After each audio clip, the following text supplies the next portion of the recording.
Hello students, continuing electrochemistry. तो आज के इस लेक्चर में हम बात करने वाले हैं अबाउट मोलर कंडक्टेंस। तो क्या होता है मोलर कंडक्टेंस? इसका सिंबल होता है capital lambda base M. This is called molar conductance. तो it is defined as the conductance of solution when 1 mole of electrolyte is dissolved in solution between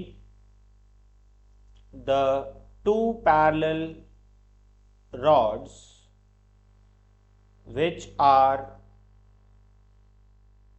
unit distance apart,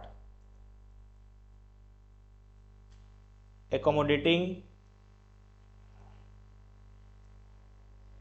almost complete solution।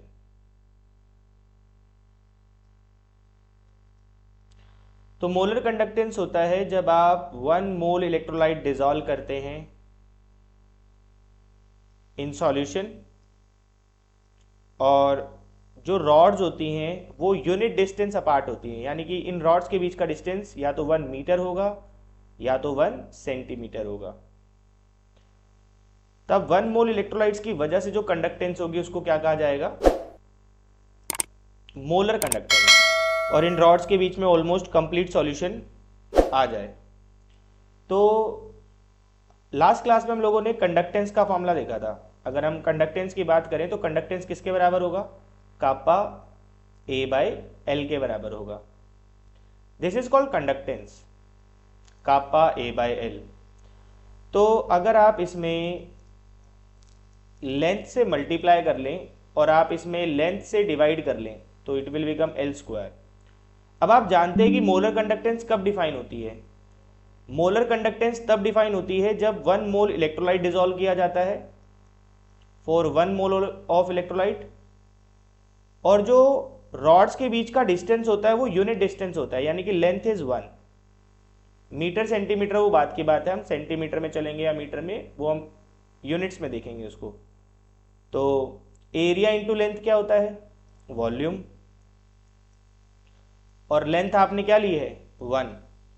तो उस time पर जो conductance है वो क्या बन जाएगी? Molar conductance.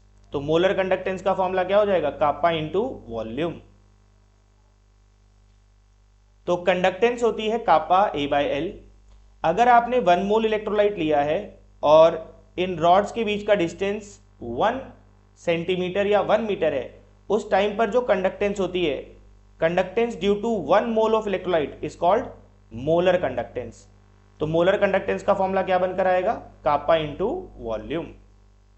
हालांकि ये मेन फॉर्मूला नहीं है, मेन फॉर्मूला भी हमें ड्राइव करना है। तो अब आप जानते हैं यहां पर V क्या है? V is volume of solution containing 1 mole of electrolyte. ये वो वॉल्यूम होगी जो 1 मोल इलेक्ट्रोलाइट कंटेन करेगी।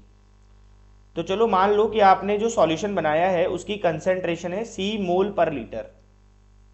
तो क्या मतलब होगा C मोल पर लीटर का? C मोल पर लीटर का मतलब है कि C moles of electrolyte is present in 1 liter volume of solution।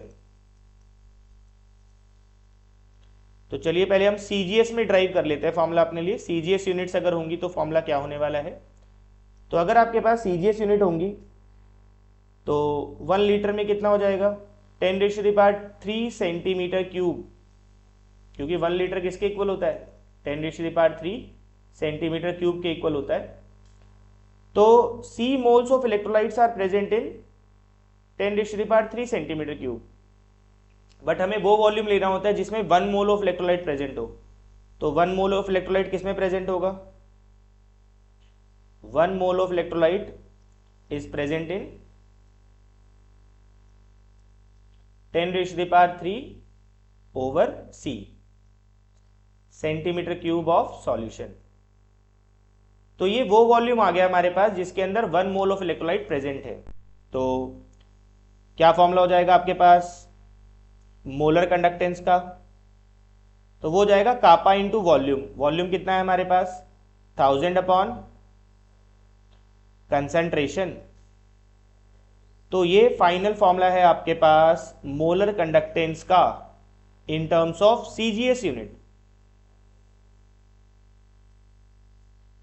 आप इसको कंसंट्रेशन को मोलैरिटी भी लिख सकते हैं। तो आपका फॉर्मूला क्या बन जाएगा? Kappa into 1000 over molarity. तो अगर आप सीजीएस यूनिट्स में चल रहे हैं तो आपका फॉर्मूला हो जाता है kappa into 1000 upon molarity. Units की बात कर ले तो मोलर कंडक्टेंस की यूनिट्स हो जाएंगी siemens centimetre square mole inverse. Concentration आप जानते ही हैं, कंसंट्रेशन मोल्स पर लीटर में होगी। और कापा की यूनिट्स भी आप जानते हैं, that is siemens centimetre inverse. ठीक है, अब यहां पर अगर हम बात करें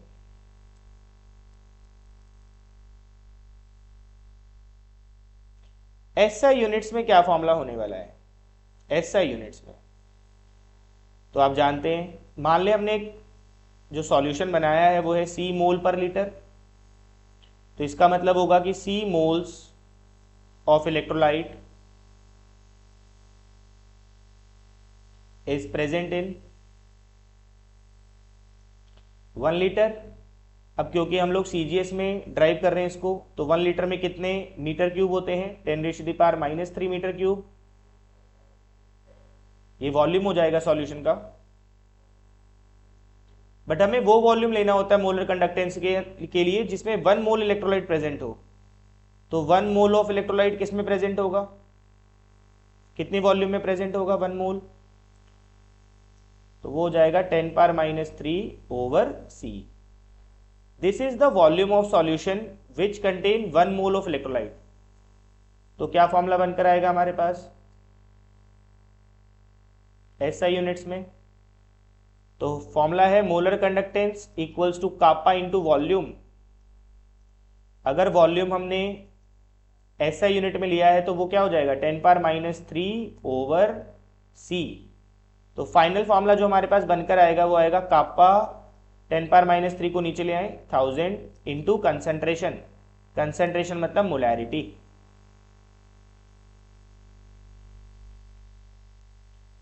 सीजीएस में क्या यूनिट्स थी हमारे पास? Siemens centimetre square mole inverse. अब आपके पास यूनिट्स हो जाएंगे siemens metre square mole inverse. और जो कंडक्टिविटी की यूनिट्स होंगी वो होंगी सीमेंस मीटर इनवर्स। तो ये फॉर्मूला आप यूज करेंगे जब आपके पास एसआई यूनिट्स होंगी।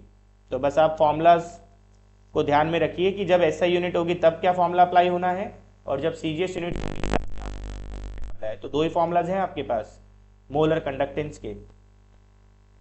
तो this is all about molar conductance. इसी के साथ हम डिफाइन करते हैं इक्विवेलेंट कंडक्टेंस को। इक्विवेलेंट कंडक्टेंस, इक्विवेलेंट कंडक्टेंस होता है कैपिटल लैम्डा बेस EQ। तो क्या होता है equivalent conductance? It is the conductance when 1 gram equivalent of electrolyte is dissolved to form a solution between the 2 parallel plates, parallel electrodes भी बोल सकते हैं आप, which are unit distance apart,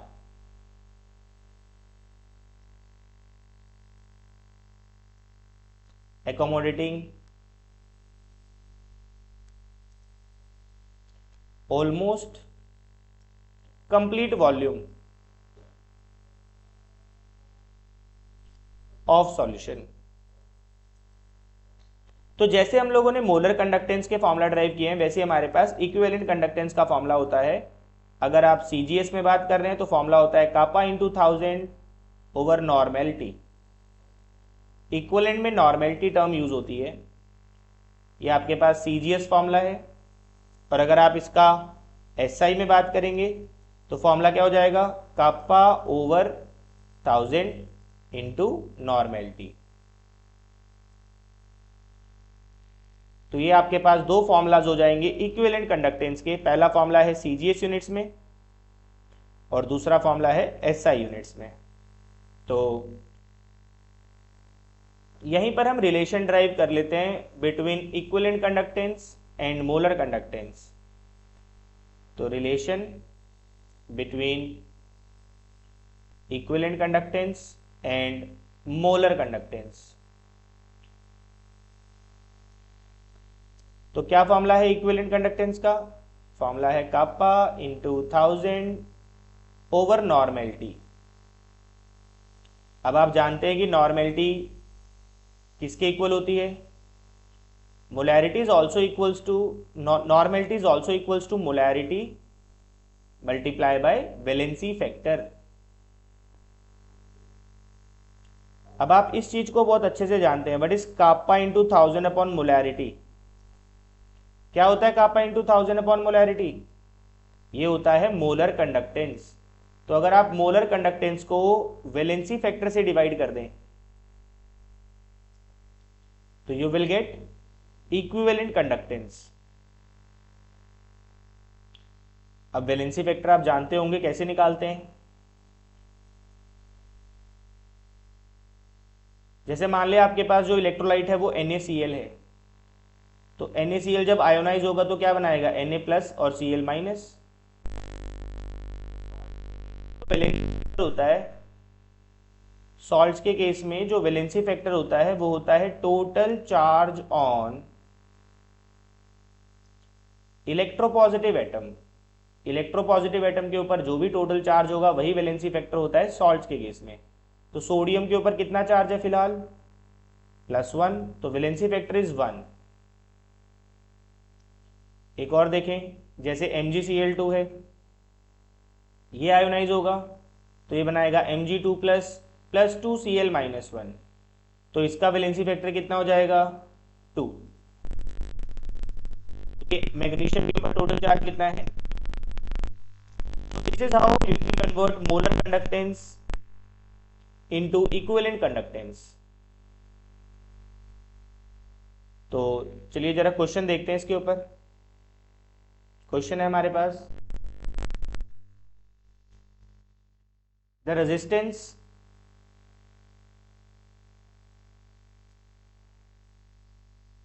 of conductivity cell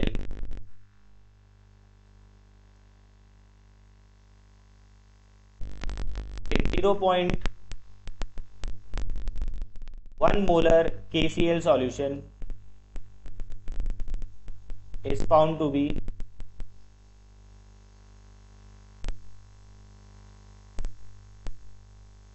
200 ohm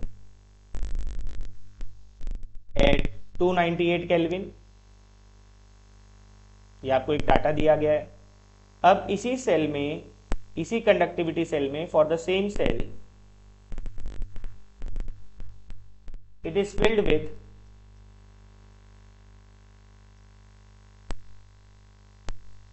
0.02 molar NaCl solution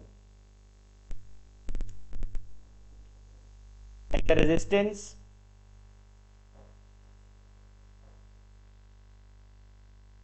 for the same cell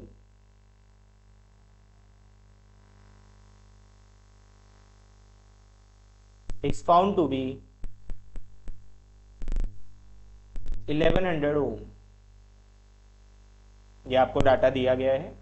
अब आपसे question में पूछा जा रहा है cell constant of the cell. पहला पार्ट है determine cell constant of cell, और सेकंड आपसे पूछा जा रहा है molar conductance of NaCl, solution. और क्वेश्चन में गिवन है ये दो चीज़ें आपको बतानी है, यहाँ पर सेल कांस्टेंट आपको कैलकुलेट करना है और आपको मोलर कंडक्टेंस भी कैलकुलेट करनी है। और गिवन है आपको, गिवन दैट कंडक्टिविटी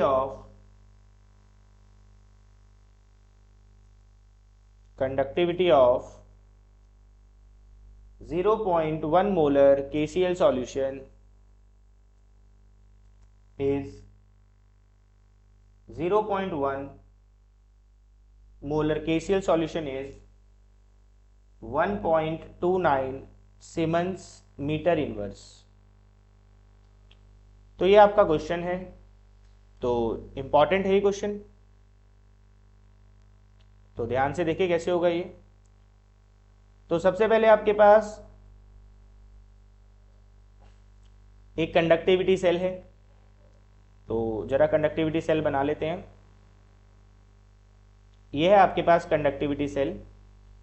अब जो कंडक्टिविटी सेल होती है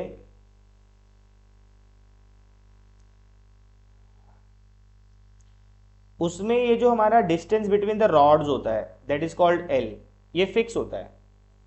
और ये जो common area they are sharing ये भी फिक्स होता है दैट इज ए। तो चाहे इसमें आप कोई भी सॉल्यूशन फिल करें, एल का वैल्यू चेंज नहीं होगा और ए का वैल्यू भी चेंज नहीं होगा। तो पहले आपने इसमें डाला था 0.1 मोलर KCl और उसकी रेजिस्टेंस आपके पास आई है 200 ओम जब आपने इसके अंदर KCl सॉल्यूशन भरा था। और इसकी कंडक्टिविटी भी है आपके पास, कंडक्टिविटी है आपके पास इसकी 1.29 सीमेंस।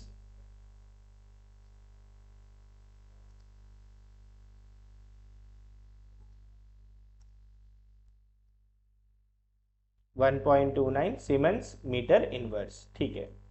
तो पहले आपको सेल कांस्टेंट निकालना है। तो आप जानते हैं सेल कांस्टेंट होता है G स्टार और G स्टार का फॉर्मूला होता है L/A। ये सेल कांस्टेंट का फॉर्मूला है। फिलहाल आपके पास length of between the rods नहीं है और आपके पास क्रॉस सेक्शनल एरिया भी नहीं है, ठीक है, कोई बात नहीं। आप जानते हैं कापा किसके इक्वल होता है, कापा होता है GL/A। इस L/A को आप क्या बोल सकते हैं, G स्टार। तो आपके पास कंडक्टिविटी का फॉर्मूला होता है G इंटू G स्टार। तो यहां से आप निकाल सकते हैं G स्टार वो होगा कापा बाय G। अब आप जानते हैं कि रेसिप्रोकल ऑफ कंडक्टेंस को आप रेजिस्टेंस बोलते हैं।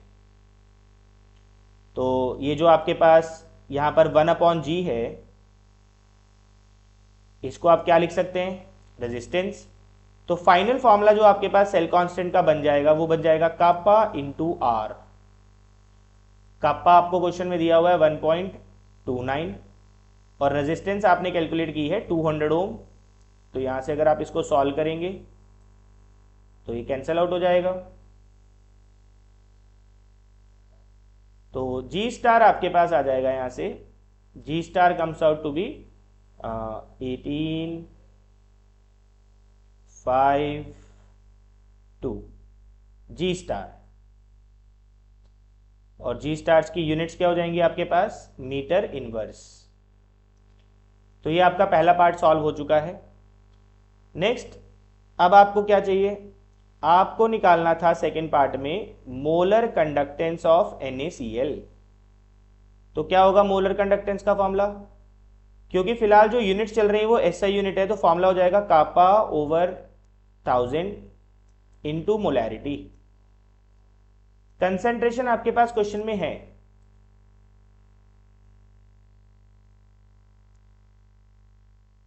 कंसेंट्रेशन आपको क्वेश्चन में दी गई है NaCl की। NaCl की जो कंसेंट्रेशन ली है इस बार वो ली गई है 0.02 मोलर, ये कंसेंट्रेशन है NaCl की। बट आपके पास कंडक्टिविटी ऑफ NaCl नहीं है, तो ये आपको निकालना पड़ेगा। तो कंडक्टिविटी का फॉर्मूला क्या होता है, GL/A। अब L/A तो सेल कांस्टेंट है और सेल कांस्टेंट आपने अभी अभी कैलकुलेट किया है, कितना, सेल कांस्टेंट आपका आया है 258। और G क्या होता है, G होता है 1/R। और रेजिस्टेंस आपको क्वेश्चन में दी गई थी, रेजिस्टेंस आपको क्वेश्चन में दी गई है 1100 ओम, तो ये हो जाएगा 258 अपॉन 1100। इसको अगर आप डिवाइड कर लेंगे then you will get 0.235 siemens metre inverse. This is your kappa. तो अब यहां पे आप कापा की वैल्यू डाल दें 0.235 ओवर 1000। मोलैरिटी क्वेश्चन में आपको दी गई थी 0.02। तो इसको आप सॉल्व कर सकते हैं। इसको सॉल्व कर कर आपके पास आ जाएगा 1.175 इंटू 10⁻⁻²। यूनिट्स आप जानते ही हैं, siemens metre square mole inverse. So this is your answer.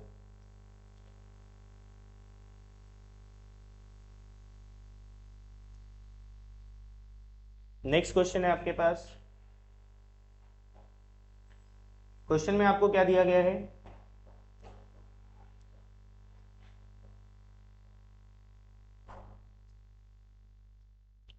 Question में आपको दिया गया है इफ स्पेसिफिक कंडक्टिविटी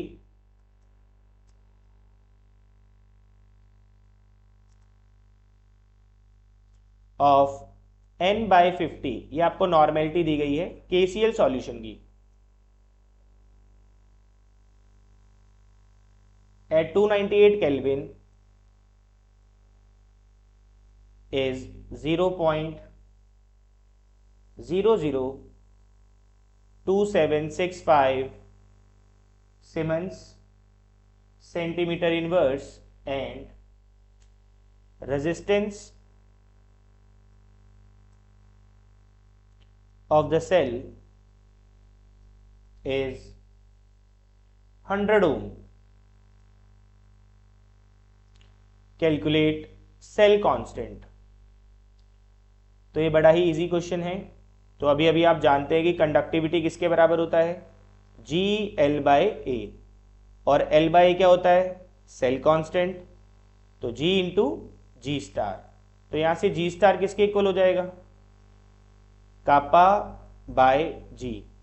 और आपको पता है 1/G क्या होता है, रेजिस्टेंस। तो अब आप सीधा भी याद रख सकते हैं कि जी स्टार कापा इंटू आर होता है इफ रेजिस्टेंस इज गिवन, और जी स्टार होता है kappa by G if conductance is given. तो कापा है आपके पास 0.00275 मल्टीप्लाई बाय रेजिस्टेंस आपको दी गई है क्वेश्चन में 100 से मल्टीप्लाई करेंगे तो यू आर लेफ्ट विथ 0.2765 और यूनिट्स आपके पास हो जाएंगी centimetre inverse. So this is all about molar conductance, equivalent conductance and numerical problems on molar conductance. That's it for now. Thank you.